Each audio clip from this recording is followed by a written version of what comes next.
প্রিয় দর্শক, আমাদের প্রাণের শহর ঢাকা, প্রিয় ঢাকা, দীর্ঘদিনের কাঙ্ক্ষিত সিটি কর্পোরেশন নির্বাচন আপনারা সবাই এরই মধ্যে জেনে গেছেন মাত্র কটা দিন পরে অনুষ্ঠিত হতে যাচ্ছে।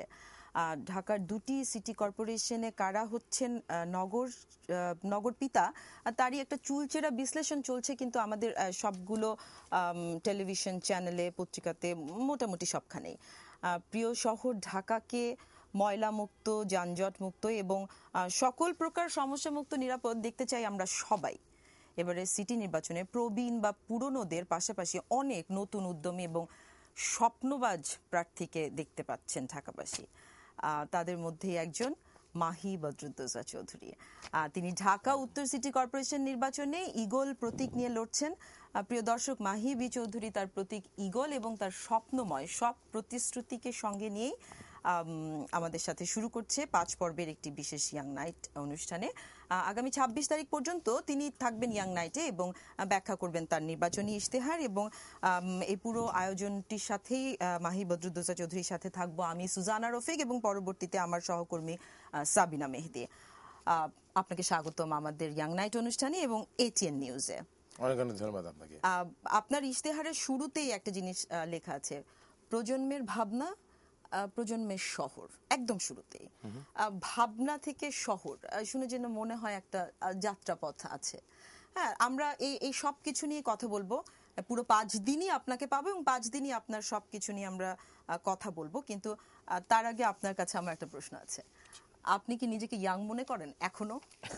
কেন, আমাকে দেখি খুব বেশি বুড়া মনে হচ্ছে?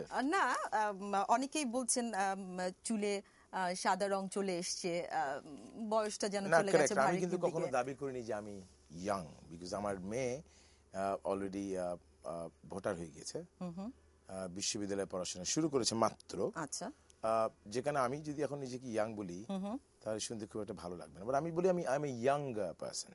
আমি তরুণতর। The reason I said that because আপনি দেখবেন যে আমাদের তারুণ্যের সংজ্ঞাটা কি সেটা নিয়ে কিন্তু রাজনীতিতে খুব ব্যাপক কিছু আলোচনা রয়েছে। আমরা এখনো যুব নেতা বলতে যাদেরকে দেখি তাদের অনেকের ছেলের ঘরে নাতি আছে, মেয়ের ঘরে নাতি আছে, নাতনি আছে, তারা যুব নেতা। এখনো 60-65 পেরিয়ে যাওয়ার পরও তারা ক্যাবিনেটের যুব ইয়াং মন্ত্রী হিসেবে দাবি করছেন। সেদিক থেকে চিন্তা করলে কিন্তু আমরা আসলে এখনো শিশু পর্যায়ে রয়েছি। কিন্তু বাংলাদেশের ইতিহাস কিন্তু সেটা বলে না। বঙ্গবন্ধু কিন্তু অনেক কম বয়সে 50-এর যাওয়ার পরপরে কিন্তু তিনি জাতির জনক বঙ্গবন্ধুর উপাধি পেয়ে গিয়েছেন, বঙ্গবন্ধু উপাধি পেয়ে গিয়েছেন। তোফায়েল আহমেদ সাহেব মাত্র 28 বছর বয়সে মুক্তিযুদ্ধের সময় বঙ্গবন্ধুর একান্ত সহকারী হিসেবে, রাজনৈতিক সচিব হিসেবে কাজ করার ভাগ্য হয়েছে। ডক্টর কামাল হোসেন মাত্র 32 বছর বয়সে একটি স্বাধীন দেশের সংবিধান লেখার দায়িত্ব পেয়েছেন। আজকের মাননীয় প্রধানমন্ত্রী শেখ হাসিনা 35 বছর বয়সে বাংলাদেশ আওয়ামী লীগের সভানেত্রীর দায়িত্ব গ্রহণ করেছেন। 37 বছর বয়সে বেগম খালেদা জিয়া বাংলাদেশ জাতীয়তাবাদী দলের সভানেত্রীর বা চেয়ারপারসনের দায়িত্ব গ্রহণ সুযোগ পেয়েছেন। সেখানে আমি কিন্তু আল্লাহর মধ্যে এখন 45-এর ঘরে আছি। সুতরাং সেদিক থেকে আমি তারপর নিজেকে তরুণ না বলে আমি বলি তরুণতর প্রজন্ম। আমার থেকে তরুণ আরো রয়েছে, আমার থেকে প্রবীণরা এখনো রয়েছেন। তাই মনে করি মোটামুটি আমি দ্য মিডল। সো আমি এখন নিজেকে ইয়াং না বললেও আমি বলি younger generation, but by heart I am 100% young. Very fine. প্রজন্ম ভাবনা থেকে প্রজন্ম শহর, এটা কি ভাবনার সাথেই শহরটা জড়িয়ে ছিল নাকি ভাবনা থেকে শহরটা একটা যাত্রাপথ তৈরি হয়েছে? একটা যাত্রাপথ তৈরি হয়েছে। এবং আমাকে যদি জিজ্ঞেস করেন যে আমাদের মূল গন্তব্যটা কোথায়, তাহলে কিন্তু প্রজন্ম শহর আসলে মূল গন্তব্য না। গন্তব্য কিন্তু প্রজন্ম বাংলাদেশ। তবে এর প্রাথমিক যেই ল্যান্ডমার্ক সেটা হচ্ছে প্রজন্ম শহর। আমরা যে বলেছি প্রজন্ম ভাবনাটা কি, আপনি দেখবেন যে এটা আমাদের মূল কনসেপ্টটা যেটা, যে আমরা বলেছি যে জাতি হিসেবে আমরা সবাই আসলে একটা 20 বছরের চক্রের মধ্যে আটকে গেছি, 20 year সাইকেল। প্রজন্ম বলতে কিন্তু শুধুমাত্র তরুণ প্রজন্মের কথা বোঝায় না। প্রজন্ম মানে একটা সময়ের একটা পুরো প্রজন্ম যারা জাতিকে নেতৃত্ব দেয়, রাজনীতিতে নেতৃত্ব দেয়, ব্যবসায় নেতৃত্ব দেয়, শিক্ষা খাতে নেতৃত্ব দেয়, সংস্কৃতিতে নেতৃত্ব দেয়।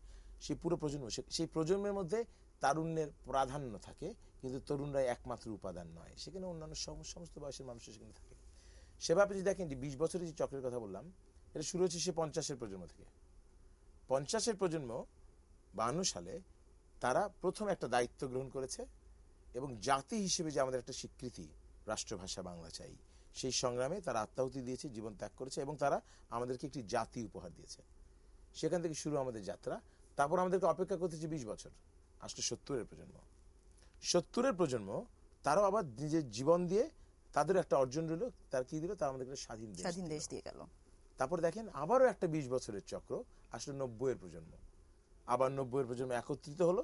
সেই 90-এর প্রজন্মের মূল নেতৃত্বে ছিলেন আজকের মাননীয় প্রধানমন্ত্রী শেখ হাসিনা এবং মাননীয় দেশনেত্রী বেগম খালেদা জিয়া। তাদের যৌথ নেতৃত্বে সেই প্রজন্ম তখন ঐক্যবদ্ধ হলো এবং গণতন্ত্রের যাত্রা শুরু হলো। তারপর যদি আরো 20টি বছর পেরিয়ে যায়, আসলে আর 20 বছর পেরিয়ে আরো 5 বছর প্রায় পেরিয়ে গেছে, 25 বছর হয়ে গেছে, প্রায় 24-25 বছর। আমাদের প্রজন্মের কিন্তু এখনো কোনো অর্জন নাই, কোনো অর্জন নেই। আমরা কিন্তু কথায় কথায় বলছি যে এই সমস্ত সিনিয়ররা বুড়ারা কিচ্ছু করতে পারবে না, আদমরাদের ঘামের তুই বাঁচা, আসো আমরা এগিয়ে যাই। That's not right. বরং আমাদেরই এখনো কোনো অর্জন নেই। আমাদের মুরব্বিয়ান প্রজন্ম, সিনিয়র প্রজন্ম তাদের দায়িত্ব ইতিমধ্যে পালন করে গিয়েছে। প্রশ্ন হচ্ছে আমরা কি করব। এই যে গত 20-25 বছরে আমাদের যে কোনো অর্জন নাই, জাতিগতভাবে, রাষ্ট্রগতভাবে, প্রজন্মগতভাবে, এর জন্য কিন্তু আমাদের মধ্যে একটা হতাশা তৈরি হয়েছে। এবং এই হতাশাটা আমরা রাজনীতিতে দেখতে পাচ্ছি না। আমরা মোটামুটিভাবে সোশ্যাল নেটওয়ার্ক খুব পপুলার হতে আপনি সব জায়গায়, if you go to the Facebook, if you go to the internet, if you go to যে কোনো সামাজিক মাধ্যমগুলিতে গেলে দেখা যায় সারাক্ষণ কিন্তু দেশ নিয়ে আলোচনা হচ্ছে, বিতর্ক হচ্ছে, একটা চিন্তা, একটা ভাবনা, একটা স্বপ্ন, সব তরুণ কথা বলছে। তারা দেশ নিয়ে ভাবছে, তারা রাজনীতি নিয়ে সচেতন ভাবছে, এটা সত্যি। এবং এর মধ্যে কিন্তু বিভিন্ন দলের চিন্তা আছে, বিভিন্ন মতাদর্শের চিন্তা আছে, এদের মধ্যে অনেক বিতর্ক আছে, কিন্তু প্রজন্মের কিছু জায়গায় কিন্তু কনসেনসাস, ঐক্যমত তৈরি হয়েছে। সে যেই দলই করুক না কেন, কেউ হয়তোবা আওয়ামী লীগের সমর্থন করে, কেউ বিএনপি সমর্থন করে, হয়তোবা কেউ কেউ বিকল্প ধারা সমর্থন করে, কেউ কেউ অন্যান্য দলগুলোকে সমর্থন করে। কিন্তু এই সমস্ত সমর্থনের বাইরে প্রজন্মের একটা ঐক্যমতের জায়গা তৈরি হয়েছে, যেটা আজকের প্রচলিত রাজনীতি থেকে ভিন্ন। It is not part of the conventional politics. Conventional পলিটিক্সে কোনো ঐক্যমতের জায়গা নাই, কিন্তু এই প্রজন্মের চিন্তায়, প্রজন্মের ভাবনায় একটা ঐক্যমত হয়েছে। সেই ঐক্যমতটুকুকে আমরা বলেছি প্রজন্ম ভাবনা, যেখানে ঐক্যমত হয়েছে। আচ্ছা, আমরা যে রাজনীতি বিশ্বাস করি না কেন, ঐক্যমতের জায়গা কি? নাম্বার 1, প্রজন্ম বলে যে আমরা আর জাতিকে বিভক্ত দেখতে চাই না। যাদেরকে নিয়ে জাতির ঐক্যবদ্ধ হওয়ার কথা ছিল, যাদেরকে নিয়ে আমাদের অহংকার করার কথা ছিল, তাদেরকে নিয়ে আমরা দেশটাকে আর ভাগ করতে চাই না। এই যে বঙ্গবন্ধু এবং শহীদ জিয়ার নামে দেশকে ভাগ করে দেয়া, সব জায়গায় ভাগ, শুধু রাজনীতিতে ভাগ না, সমাজের প্রতি স্তরে স্তরে ভাগ। শিক্ষকদের মধ্যে 2 দল, বঙ্গবন্ধুর দলের শিক্ষক, জিয়া রহমানের দলের শিক্ষক। ডাক্তারদের মধ্যে 2 ভাগ, শ্রমিকদের মধ্যে 2 ভাগ, হকারদের মধ্যে 2 ভাগ, বিশ্ববিদ্যালয়ের শিক্ষক, প্রাইমারি শিক্ষক, সাংবাদিকদের মধ্যে 2 ভাগ। মানে এই যে পুরো সমাজটাকে ভাগ করে ফেলা, এটা সঠিক হয়নি। প্রজন্ম মনে করে যে না, প্রজন্ম বিশ্বাস করে যে আমরা তাদের সবাইকে শ্রদ্ধা করতে চাই। আমি বঙ্গবন্ধুকে ভালোবাসতেই পারি, ভালোবাসলে আমাকে যে জিয়া রহমানকে অসম্মান করতে হবে, এটা ঠিক না। আমি জিয়া রহমানকে ভালোবাসলে বঙ্গবন্ধুকে অসম্মান করতে হবে, সেটাও ঠিক না। আর সবচেয়ে বড় কথা হচ্ছে বঙ্গবন্ধু শেখ মুজিবুর রহমান হচ্ছেন কি আমাদের, যার নেতৃত্বে বাংলাদেশ স্বাধীন হয়েছে, তার সাথে এ ধরনের কোনো আলোচনা বা বিতর্কে আসার কোনো একটা খুব একটা সুযোগ নেই। অন্যদিকে শহীদ রাষ্ট্রপতি জিয়া রহমান, যিনি সেনাবাহিনীর লোকে রাজনীতিতে একটা এমন অবদান রেখেছেন, গণতন্ত্রের জন্য অবদান রেখেছেন, মুক্তিযুদ্ধে অবদান রেখেছেন, তাকে নিয়েও বিতর্কের সময় কিন্তু আজকে আমাদের নেই। এই বিতর্কগুলো থেকে বাদ দিয়ে আমরা জাতিকে ঐক্যবদ্ধ করতে চাই। এখানে প্রজন্ম একমত। প্রজন্ম বিশ্বাস করে যে শ্রদ্ধা করে কেউ কখনো ছোট হয় না, আর হিংসা করে কেউ কখনো বড় হয় না। এই জায়গায় প্রজন্মের ঐক্যমত, এটার নামই প্রজন্ম ভাবনা, 1 নম্বর। 2 নম্বর, প্রজন্ম বলছে আমরা আর আবেগের রাজনীতি দেখতে চাই না। রাজনীতির মধ্যে শুধুই আবেগ, শুধুই বিতর্ক, আসল জিনিস নাই। কেউ বলছে বাঙালি, কেউ বলছে বাংলাদেশি, কেউ বলছে আল্লাহ হাফেজ, কেউ বলছে খোদা হাফেজ। একদল ক্ষমতায় আসলে বিটিভি খুললে বলে খোদা হাফেজ, আরেক দল ক্ষমতায় আসলে বলে আল্লাহ হাফেজ। একদল ক্ষমতায় আসলে বলে রেডিও বাংলাদেশ, আরেক দল ক্ষমতায় আসলে বলে বাংলাদেশ বেতার। মানে ছোট ছোট ছোট, বাংলাদেশ জিন্দাবাদ নাকি বাংলাদেশ দীর্ঘজীবী, এই আলোচনা, এই বিতর্ক আমাদের কোনো কাজে আসবে না। আমরা বলছি এই বিতর্ক থেকে আমরা বেরিয়ে আসতে চাই।